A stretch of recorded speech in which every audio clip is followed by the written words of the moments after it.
Adelante, Samuel, adelante. Muy buenas tardes, estimados participantes, estimados doctores. En esta oportunidad tenemos el gran honor de presentar a la doctora Juliana Loza Ábalos, quien nos va a abordar el tema de presunción de culpabilidad. Bueno, ella es, como es de vuestro conocimiento, abogada litigante, especialista en derecho procesal penal y el derecho constitucional, quien va a abordar su tema durante 40 minutos. Adelante, doctora Juliana, por favor. Muchísimas gracias. Un agradecimiento especial por la invitación que se me ha hecho el día de hoy y desde luego para tratar de ver, vamos a ver una cuestión fundamental que tenemos que relación y en primer lugar yo saludo a los organizadores por ver y atender aquí una regla básica que debemos de atender y es un criterio fundamental, no es otro sino el de entender en este segundo Congreso Internacional de Derecho Penal, el homenaje póstumo al jurista Luis Jiménez de Azúa. Hay una cuestión trascendental que él siempre mencionaba a la vez de tener en consideración aspectos fundamentales. Y me estoy refiriendo a esta visión integral, ¿no? Denominado por muchos, y de ahí haciendo eco a lo que siempre se dice, desde luego, y se destaca, ¿no? Del profesor Jiménez de Azúa, a quien todos hemos comulgado y con quien muchos hemos estudiado y hemos trascendido en estas aulas universitarias, es esta visión lineal del derecho penal y lo que él siempre apuntaba que aquella cuestión relacionada con un derecho fundamental, aquella cuestión prevista más allá de un enfoque sustantivo, sino trascendental de un derecho fundamental, donde el derecho penal sustantivo tendría que tener en consideración y desde luego la restricción de un derecho fundamental, ahí donde entraba en consideración una visión constitucional y evidentemente un enfoque procesal, tenía sin lugar a duda que ser analizado, que tenía que ser visto de una manera restrictiva, ¿no? Toda norma, decía él, que sin duda alguna tenga que ver con algún límite, un cuestionamiento ahí donde tenga que ver atallar o apalparse un derecho fundamental, tiene necesariamente que ser analizado, interpretado de manera restrictiva. Evidentemente, uno de ellos tiene que ver con el propio tratamiento de las personas involucradas o sometidas en condición de sospechoso a un proceso penal. Y claro, cuando nosotros hablamos, evidentemente, de la presunción de inocencia, no debemos de dejar de mirar de manera colateral también a lo que significa la presunción de culpabilidad. ¿Y por qué? Porque lamentablemente, y lo vamos a ver a consideración, si bien en su momento ha tenido un reconocimiento cuestionable pero normativo, lo cierto es que en la práctica aquello que debiera de ser de trascendencia, un reconocimiento universal, como es la regla del ser tratado como inocente o sin duda alguna la regla de ser reconocido como inocente o el del estado inocente, termina convirtiéndose en la práctica en un tratamiento de presunto culpable. Y claro, ahí vienen los cuestionamientos esenciales, ¿no? Porque si ustedes recuerdan, y de hecho cuando hablamos de la presunción de inocencia como derecho dentro de un Estado de Derecho, y es el que nosotros rezamos, tenemos que comulgar con lo que en 1789, sin lugar a dudas, se estableció de manera primigenia aquella Declaración de los Derechos del Hombre y del Ciudadano, ¿no? Que se dio en esta Asamblea Nacional Constituyente francesa, cuando por primera vez se reguló en el artículo 9 y se establecía lo siguiente, o al menos mínimamente fue el primer esbozo normativo de reconocimiento, normativo que se dio cuando se estableció que era, puesto que cualquier hombre se considera inocente, miren ustedes cómo rezaba, hasta no ser declarado culpable, si se juzga indispensable detenerlo, cualquier rigor que no sea necesario para apoderarse de su persona debe ser severamente reprimido por la ley. 1789 a propósito de la Asamblea Constituyente francesa. Claro, en 1993 ya, digamos, el reconocimiento de carácter constitucional dado en nuestro país, evidentemente, no por primera vez, hay que ser sincero, estaba también en la Constitución de 1979 y en aquellas otras también que predecían, más o menos lo mismo decía. El artículo 224 lo que establece es, puesto que cualquier hombre, dice aquí, hasta no ser declarado culpable, bueno, de la mano con lo que establecía la Constitución, pero si nosotros vemos, evidentemente hay un marco constitucional a ser tenido aquí, lo que nosotros consideramos en el 224, si tenemos en consideración la Carta Fundamental, sin duda alguna nos vamos a encontrar con el reconocimiento a una cuestión básica, la presunción de inocencia, el derecho a ser tratado inocente. ¿Cómo está regulado? Evidentemente, ya que nosotros conversamos de esto, y lo que dice es, toda persona es considerada inocente, dice, mientras no se haya declarado judicialmente su responsabilidad. Claro, es la regla constitucional, es la regla que por mandato constitucional se establece allí. ¿Por qué? Desde la concepción básica o desde la concepción principista que emana este propio mandato constitucional, evidentemente, tiene que ver con una cuestión en simple frase que reza: toda persona es inocente. Ese es su estado y esa es la condición natural. Claro, habría que tener en consideración, ¿no? Nuestra Constitución habla de este derecho a ser considerado inocente, a ser tratado como inocente. Hay algunas otras constituciones que hablan como el derecho a no ser considerado culpable, algunas otras a no ser considerado culpable preventivamente, o a ser considerado inocente y ser tratado inocente. Presumir inocente, no culpables, y la cosa es que estamos hablando de esta condición pura de inocente, en tanto no exista una declaración judicial de condena. Por eso es que desde el momento en el cual se le imputa a una persona, sea quien sea esa, sea que sea considerado, para poder ver aquí, hay una cuestión trascendental a tener en consideración en este sentido. Y una cuestión trascendental, que es lo que vamos a ver, tiene que ver con un aspecto básico. En cualquier escenario, y desde luego dentro de nuestra sociedad que emana cada vez más bulliciosa, ¿no? Culpables. A veces vemos mucho en los medios de comunicación ante cualquier fenómeno que pueda haber. Sí, ciertamente, no hay que negarlo, que pudiera tener ciertos matices de relevancia penal, que pudiera tener cierta connotación penal y que inmediatamente es sometido al sistema de justicia penal, se reclama para sí una cuestión fundamental. No es otra sino al tener en consideración aquí el aspecto central que pueda tenerse que ver. Esto es, eres culpable, debe ser condenado cuando mínimamente esa persona recién está siendo ingresada al sistema de justicia. Sí, es cierto, pueden caber cuestiones en flagrancia, en arresto domiciliario, simplemente una noticia criminal, cualquier denuncia. Lo cierto es que sobre ella reposa esta presunción de inocencia y debe ser tratado como tal. Desde el momento en que se le imputa a una persona a la supuesta comisión del delito, debe ser tratado como inocente, y esa es la condición durante todo el proceso penal. Desde el inicio, vale decir, desde el inicio de las preliminares, hasta prontamente, desde luego, cuando se tenga que tener en consideración un aspecto central que tenga que ver con aquella cuestión aquí. Acá hay una cuestión que debemos de ver y debemos de tener en consideración un aspecto central acá. Y hay que marcarlo con una cuestión, como decía Alberto Binder. La inocencia es un concepto referencial que solamente toma sentido cuando existe una posibilidad de que una persona pueda ser culpable. Dice Binder que la situación normal del ciudadano es de la libertad. Dice Hauch en una cuestión más allá, este profesor argentino también, que cualquier estado inicial que se indique, mencione, alude, señale o considere a alguien como presunto autor o partícipe, instigador o encubridor de un delito, es en este caso idóneo para que una persona ejerza los derechos constitucionales y procesales de los que goza todo imputado en un proceso penal.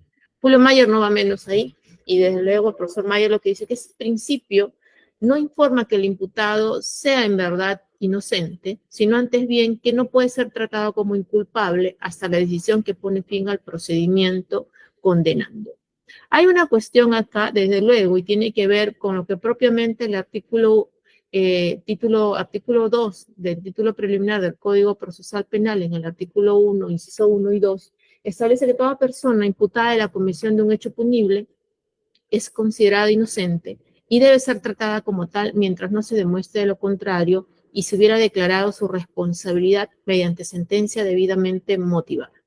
Claro, y el propio literal 2 de ese artículo 2 del título preliminar lo que establece es que ningún funcionario o autoridad pública puede presentar a una persona como culpable o brindar información en tal sentido.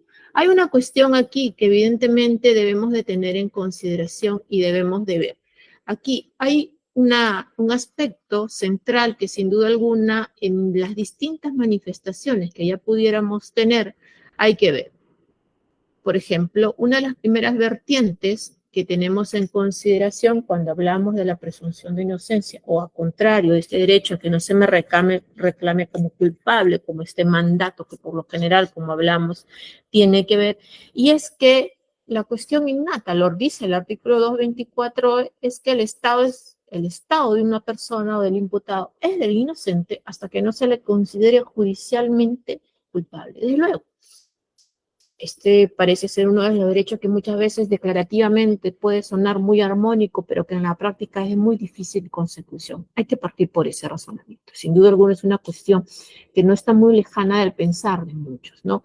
Y esta cuestión ya ha sido desarrollada incluso más allá del reconocimiento constitucional por la Corte Interamericana de Derechos Humanos. ¿Por qué? Porque al ciudadano investigado o acusado no le corresponde, evidentemente, probar su culpabilidad, ¿vale? Es decir, una de las cuestiones centrales que debemos de tener en consideración aquí es que la presunción de inocencia como regla de juicio, ustedes saben que tiene estas dos vertientes de carácter procesal, como regla de juicio, como regla de prueba y como regla, en este caso, de trato.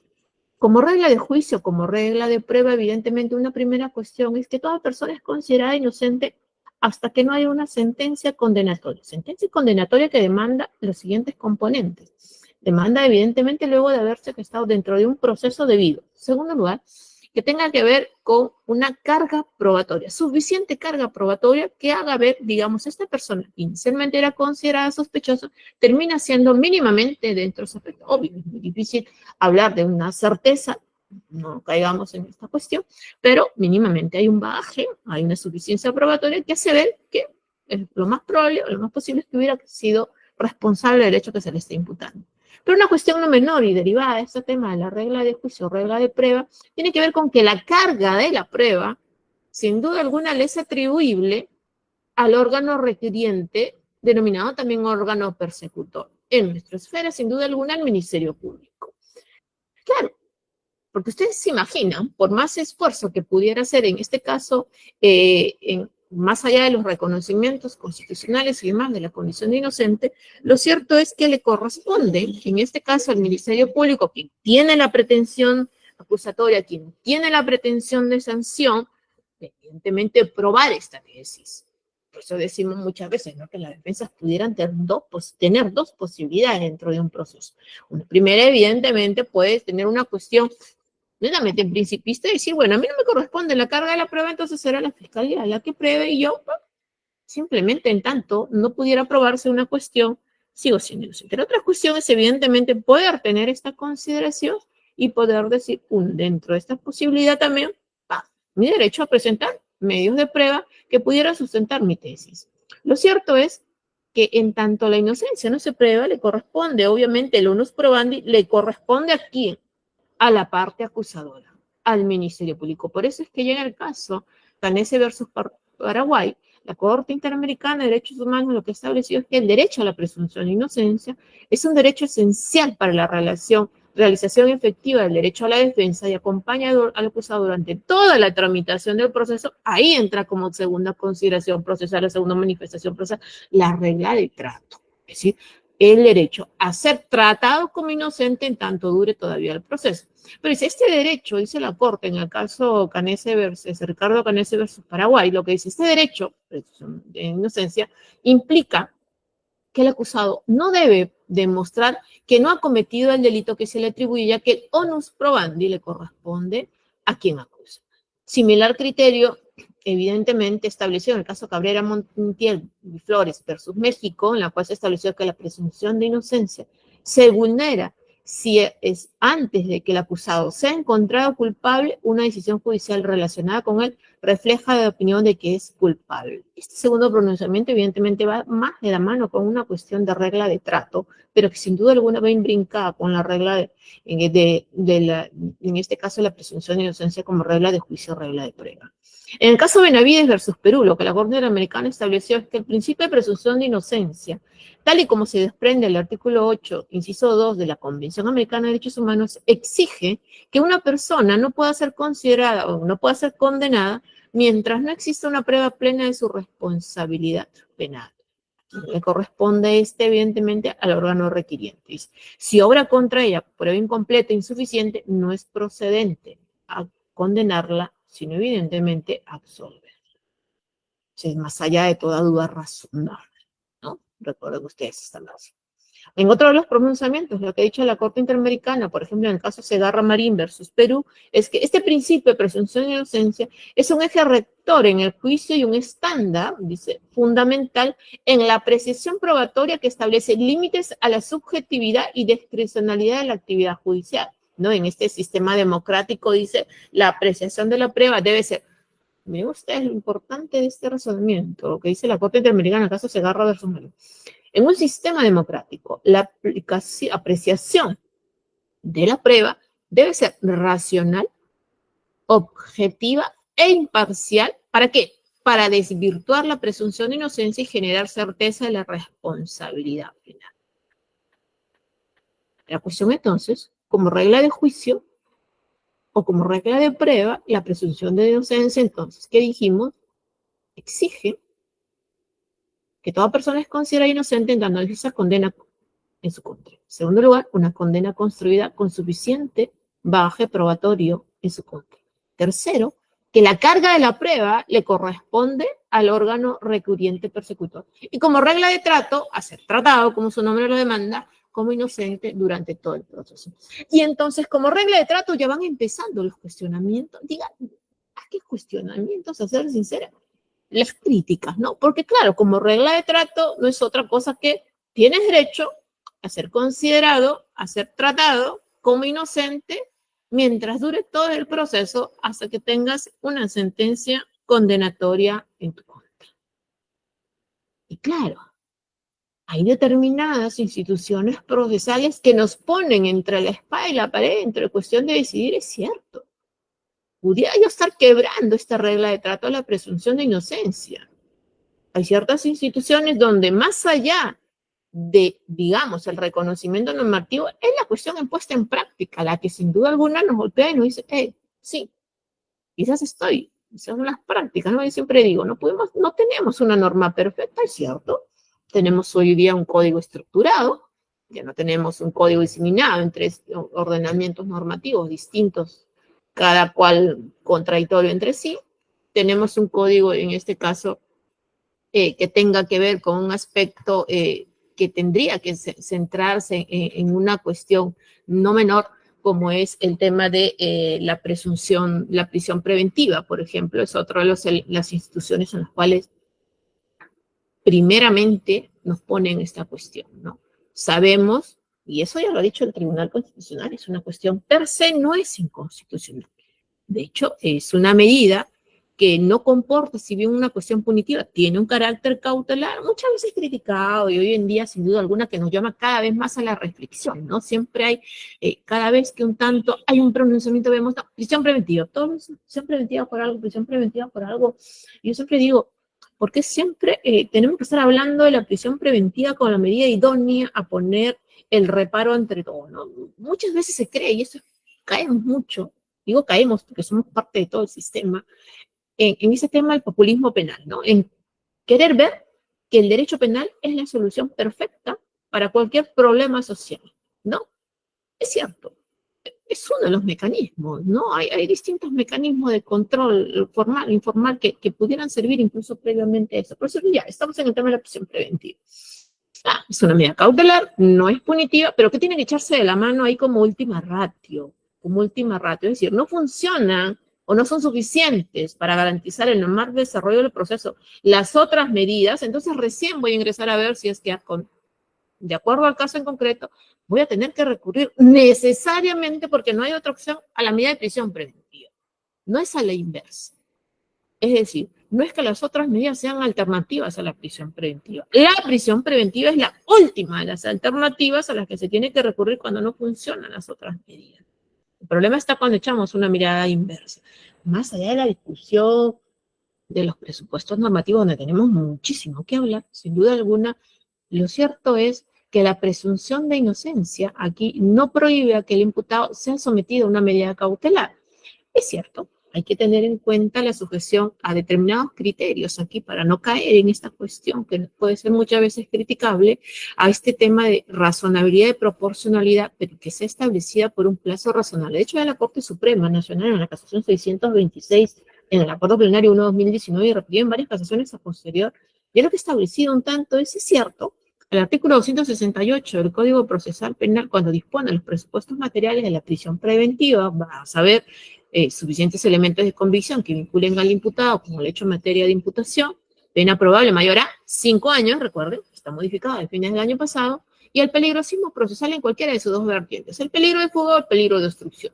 Sin embargo, hay un componente adicional necesario de esto, es decir, sí, puede ser que el delito sea grave, puede ser que haya suficientes elementos de convicción, esto de los elementos de convicción terminológicamente, más allá de discutido, hablaremos de eso en algún momento puntualmente en alguna clase de eso, y el tema de los peligros, pero pudiera ser que no sea proporcional o no sea razonable aplicar esta medida, ¿no? Entonces, ahí empiezan los primeros filtros, sinceramente, a poder ver cuando estamos hablando de una medida que pudiera desbordar o no en su aplicación. Y el segundo factor que debemos de tener mucho cuidado para no caer en este quiebre de la regla de trato a la presunción de inocencia tiene que ver con el plazo. ¿Por qué digo que tiene que ver con el plazo? Por una cuestión muy, muy simple. Nuestro ordenamiento procesal penal establece distintos plazos de la prisión preventiva. 9 meses en procesos simples, 18 meses en los procesos complejos, 36 meses en los procesos relativos a la criminalidad organizada con chance de poder ampliarse. Y claro, luego dices, pero la Comisión Interamericana en el año 2015 ya dijo que esto desborda los marcos convencionales, el plazo de los 36 meses. ¿Qué ha pasado de ese tiempo que no hacemos nada por reformar? Plazo que fue incorporado por la ley 30.077, ¿no? Esa ley de la criminalidad organizada, que ha sido cuestionado muchas veces. Es cierto, ¿cómo una persona pudiera estar 36 meses privada de su libertad en tanto dura el proceso? Y ahí viene, ¿no? El cuestionamiento ya ahí está quizás lesionando el tema de la presunción de inocencia, que sin duda alguna puede tenernos en consideración para ver estos aspectos que pudieran centrar. Entonces hay que tener dos puntos. Es un instrumento exclusivamente procesal dirigido a estrictas necesidades. Solo si respetamos estos dos puntos, yo creo que pudiéramos estar diciendo, sí, no puedo estar, más allá de discusiones filosóficas que pudieran existir, válidas todas ellas, por cierto, hay un gran debate. Hay un libro muy bueno, o es un paper más allá de un libro del profesor Bovino, donde habla de estos aspectos, de relación tensa entre la presunción de inocencia y la prisión preventiva, que los invito a leer. Y en segundo lugar, hay que tener en consideración que este es un instrumento de prevención y defensa social motivado por necesidad de impedir que el imputado la ejecución y de otros delitos. Y claro, la presunción de inocencia o de culpabilidad o al trato como culpable de quien actúa siendo procesado cuando esta persona aún, digamos, puede ser considerado o puede ser tenido en cuenta para evitar ciertos efectos que pudiera ser considerado, entre otros, muy criticable.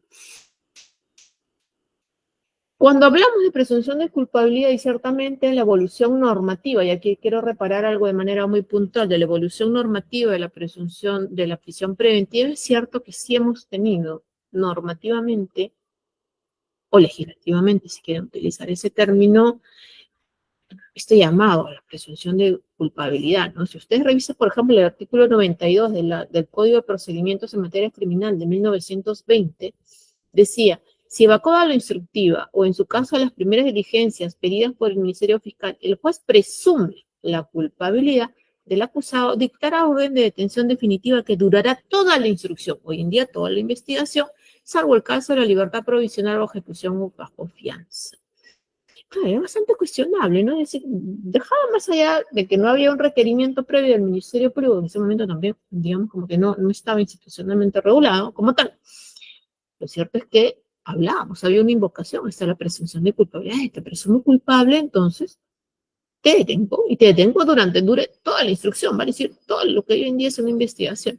Algo similar ocurrió con el Código de Procedimientos Penales 1939, donde ciertamente hablaba, en su versión primigenia, de hecho lo pueden buscar en el SPIC, decía, dictar orden de comparecencia o de detención contra el que presume culpable, ¿no? Sin haber, en este caso, a ningún tipo de sustento probatorio ni nada por demás, solamente por esta cuestión, como que. Y lo propio decía, desde luego, cuando el instructor puede dictar una orden de comparecencia o de detención provisional contra el que presuma culpable, dice, con el objeto de que el inculpado preste su declaración instructiva. Esta cuestión, un aspecto central que hay que tener aquí es que, por ejemplo, con estas modificaciones ya a posterior al Código del 39 se dejaron de lado recién en el año 1983 estas referencias a la presunción de culpabilidad y se estableció, obviamente, que la imposición tenía que obedecer primero a un bagaje probatorio que debe tener en consideración en determinados casos que tenían que ver con agravantes y si es que este era habitual o reincidente. Entramos en otro cuestionamiento ahí de la finalidad propia de la prisión preventiva, pero es una discusión de ahora. Lo cierto es que se dejó de lado esta referencia a la presunción de culpabilidad. Lo apruebo con el decreto ley 25475, pero aquí ya un tanto empezó la cosa por el fenómeno propio, obviamente, el terrorismo y demás, que se establecía, por ejemplo, en el artículo 13, bastante cuestionado, por así decirlo, sin duda alguna, y que de hecho mereció posterior una demanda de inconstitucionalidad, la famosa sentencia 00010-2002, ahí, famosísima, que todo estudiante de Derecho, los invito que tienen que leer porque tiene muchos conceptos sustantivos, procesales, de ejecución y constitucional. Yo lo que decía era que lo que se criticaba era que aquí se establecía en el artículo 13 de que se podía dictar detención al momento de abrir de instrucción. Es decir, en aquellos delitos de terrorismo y traición a la patria, el juez dictaba mandato de detención. Y claro, el cuestionamiento vino, o sea, estamos hablando de una detención oficiosa, una detención que sea de aplicación automática. Lo que la Corte, el Tribunal Constitucional lo que dijo es, no es inconstitucional. Lo que no quiere decir, sin embargo, es importante resaltar, que en su aplicación no pueda juzgarse la validez de la detención que resulte incompatible con la Constitución y los tratados internacionales. Vale decir, lo que se quiso decir en buena cuenta fue, no es que se quiebre aquí la cuestión a tener, no es que se implique, mejor dicho, una detención de carácter automática, ni que esto implicaría una afectación al principio de imparcialidad judicial, porque la demanda fue evocada en esa línea, es decir, que esta ley estaba imponiendo al juez que en estos casos no tenía otra opción sino que imponer una detención, lo cual el Tribunal Constitucional dijo, no quiebra la imparcialidad ni la independencia judicial, pero sí al momento de su imposición tendrá que establecerse de acuerdo a los parámetros normativos establecidos en su momento. Ya para ese entonces estaba vigente el artículo 135, pero ya no el Código del 39. Recuerden que hemos tenido 3 códigos a la vez, sino el artículo 135, lo que entonces fue uno de los 22 artículos que entró en vigencia con el Código Procesal Penal de 1991. Fuera del tema de la prisión preventiva y para ir teniendo en cuenta el tiempo que se me ha concedido, otra de las cuestiones donde siempre tiene que ver esta cuestión es la presentación de los detenidos ante los medios de comunicación y estas conferencias de prensa que se hacen, ¿no? Todos los días en las noticias vemos eso. Y los hemos visto desde antes, en la época del terrorismo. Y claro, en febrero de 2012, que se emitió este decreto supremo 005-2012 que era propio del tema de la lucha frontal contra la criminalidad organizada, que se exigió indefectiblemente la adopción de determinadas medidas de carácter concreto y específico para afrontar esta posibilidad. Este decreto derogó uno u otro que era del año 95, que era el que prohibía la presentación pública por parte de la autoridad policial de los detenidos con motivo de la comisión de cualquier delito, exceptuando de dicha presentación o de dicha prohibición, mejor dicho, a los que estuvieran implicados por los delitos de traición a la patria que pudieran pertenecer al grupo dirigencial de una organización terrorista, sea en calidad de líder, cabecilla, jefes, otras equivalentes. ¿Qué se entendió en el año 2012 cuando se derogó este decreto supremo 0195-JUS? Pues que ahora sí se permitía. Como antes se prohibía, entonces ahora lo podemos hacer. Y ahí vino la gran discusión. Claro, vino la gran discusión porque entonces a partir del año 2012, con mayor frecuencia, en cualquier tipo de delitos, en detenciones por cualquier sospecha de comisión de delitos, para hablar propiamente, pues es lo que se empezaron las conferencias de prensa y la presión pública de personas detenidas, denunciadas, o detenidas en flagrancia, o bajo el arresto ciudadano, o cualquier otra cuestión. Detenidas, en fin. Claro, luego veías ahí, ante los medios de comunicación, en los titulares de prensa, incluso con los chalecos detenidos, teniéndose en consideración estos aspectos. Y este tema incluso mereció varios pronunciamientos del Tribunal Constitucional, pero fue hasta que la Corte Suprema en el expediente 16682-2016, que fue una acción popular Lima, la Corte Suprema estableció que en este caso era inconstitucional este decreto 005-2012 por considerar que la sola exposición pública de las personas detenidas por la policía sí resultaba tentatoria del derecho a la presunción de inocencia, ¿no? Puesto que aún, claro, en este caso, cuando se indica que se trataba de presuntos responsables, la forma en que muchas veces eran presentados ante los medios de comunicación genera, mejor dicho, este estigma. Claro, eres culpable. Estás en todos los noticieros del día, estás en todos los medios de comunicación, en fotografías. Soy inocente, no, pero ya queda. Hoy en día que estamos con las redes sociales, hoy en día que estamos con todo el universo del Internet, ¿no? Es propiamente una cuestión que sí lesiona la presunción de inocencia, lesiona el propio derecho al honor. Está estigmatizando a una persona. No estoy diciendo que sea inocente, quizás es sometido al proceso y luego termine siendo considerado culpable, pero lo cierto es que también muchas de esas personas sometidas al sistema son inocentes, son productos de un error judicial, que muchos, claro, les genera un severo y un serio perjuicio, pero este fue un pronunciamiento muy importante que dio en su entonces la Corte Suprema del expediente 16682, acción popular. En este sentido, obviamente, ya también el Tribunal Constitucional ha emitido otros pronunciamientos, como son el expediente 285-25-2017, y en este caso ya se presentó, incluso la Defensoría del Pueblo en el año 2018 expuso y criticó esta cuestión de ser detenidos, han puesto en cuestión con este chaleco de detenidos, generaba una seria afectación a los derechos humanos, ¿no? En este caso, lo propio de presentar, como les digo, en el tema de los chalecos. Hay otra cuestión que tiene que ver, y para poder ceñirnos en estos aspectos, y es que tiene relación con la reserva de la investigación. Sabemos nosotros que la investigación es reservada, es decir, es distinta, secreta. Es reservada en tanto solamente tienen conocimiento y acceso a la misma las personas o las partes que son involucradas.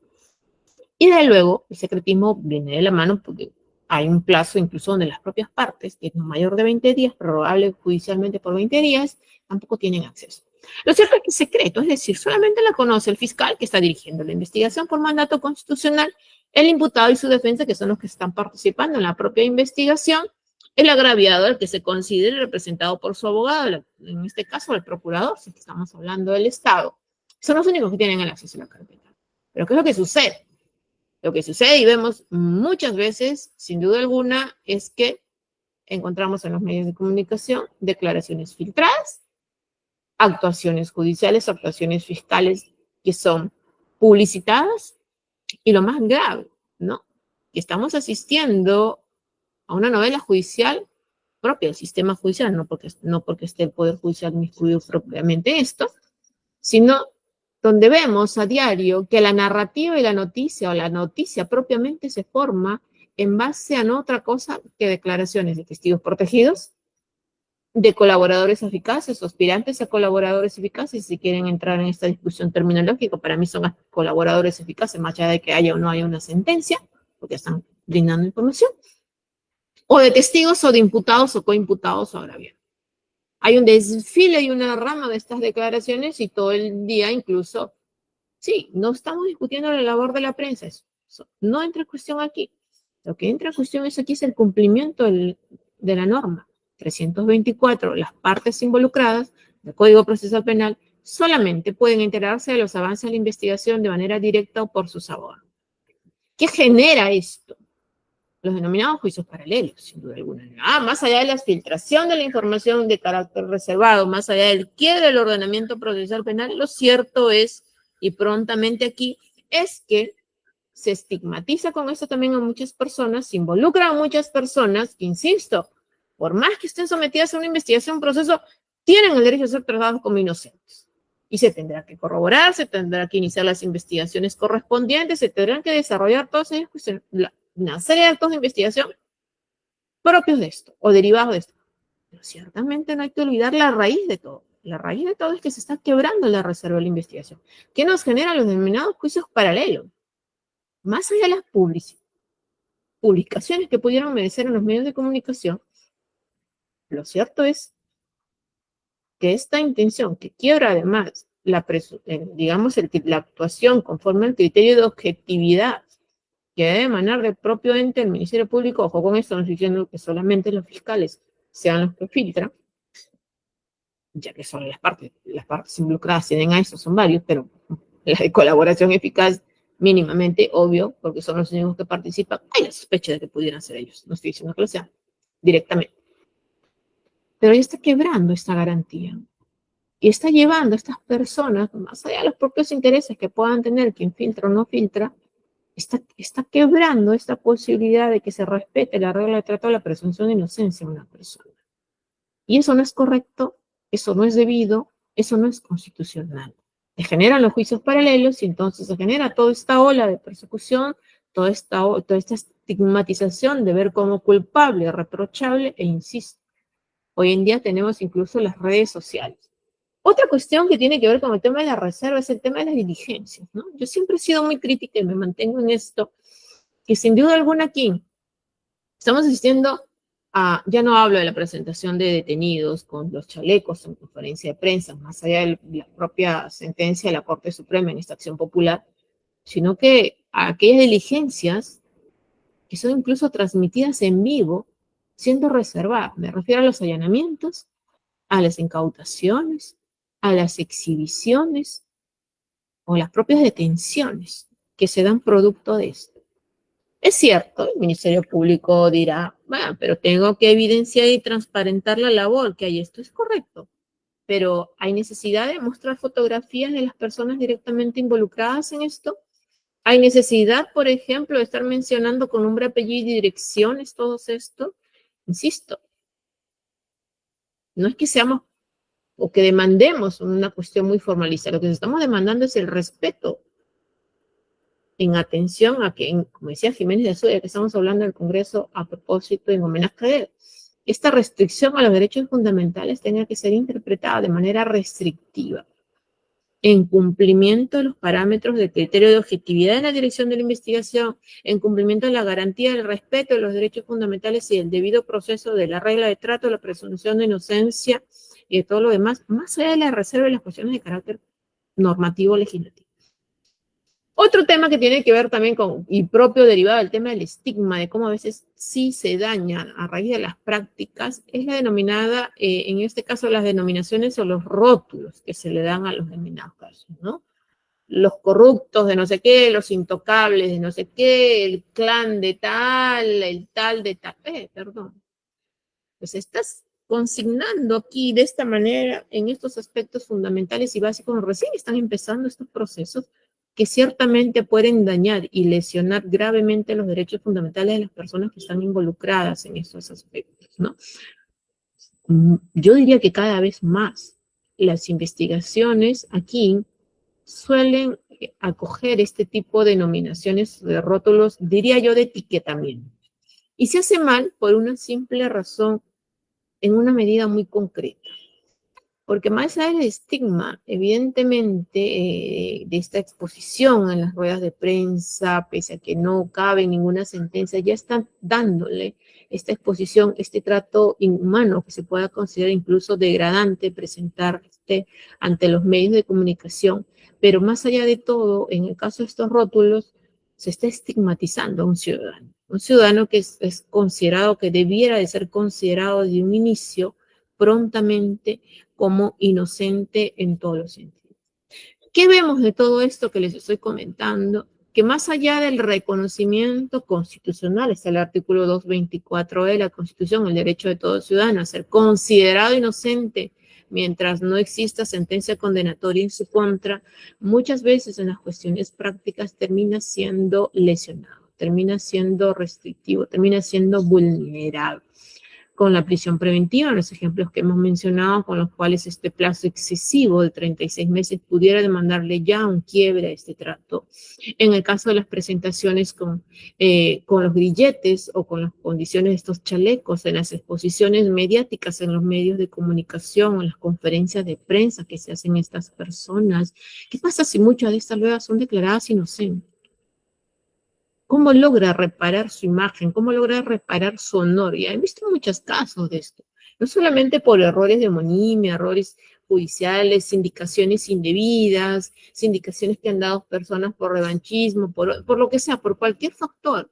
La cosa es que terminan siendo declarados inocentes al final del proceso, o muchas veces ni siquiera se logra formalizar las investigaciones preparatorias, se termina en una investigación preliminar, incipientemente iniciada. Entonces, ¿a qué nos lleva la reflexión de todo esto?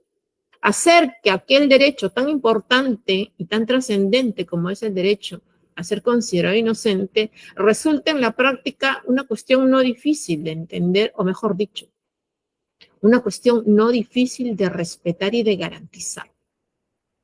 Pudiera ser que está normativamente y constitucionalmente reconocido, es cierto, pero en la práctica vienen los problemas. Evitemos estas filtraciones, evitemos estas exposiciones mediáticas, no hagamos de el inocente o de quien debe ser considerado inocente el ser visto como culpable.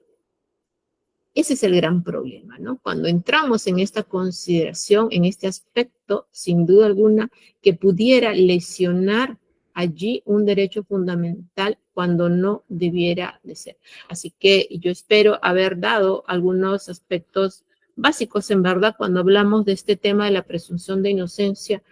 Muchas veces decimos, bueno, estamos ante más bien un trato de presunción de culpable. No es en todos los escenarios, hay que ser conscientes y reflexivos en esto.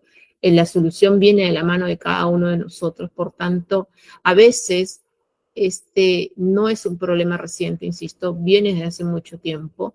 No hemos aprendido todavía ciertos errores del pasado, de hecho, hay muchas sentencias de la Corte Interamericana que castigan a nuestro país precisamente por, entre otras manifestaciones lesivas a este derecho fundamental. La reforma, como siempre lo digo, no se trata o no se agota en el cambio de un nuevo código, de un nuevo ordenamiento, sino que conlleva de sobremanera un cambio cultural, un cambio de prácticas y un cambio de enseñanza y de aprendizaje. Solamente a nosotros va a depender que estas cuestiones fundamentales no se desnaturalicen y que no retrocedamos en nuestro propósito de que prime siempre el respeto y la garantía de los derechos fundamentales. Así que yo agradezco mucho la invitación que se me ha dado el día de hoy y sin duda alguna felicito a los organizadores por siempre estar atentos y siempre estar presentes en el debate académico, que sin duda alguna es lo que más nos prima a nosotros. Saludo, Samuel, por esta iniciativa que siempre tienen también ustedes ahora en este congreso y desde luego siempre marcando la pauta en todo el ámbito académico. Así que muchísimas gracias por la invitación y sobre todo de tocar siempre temas tan reflexivos para la comunidad académica.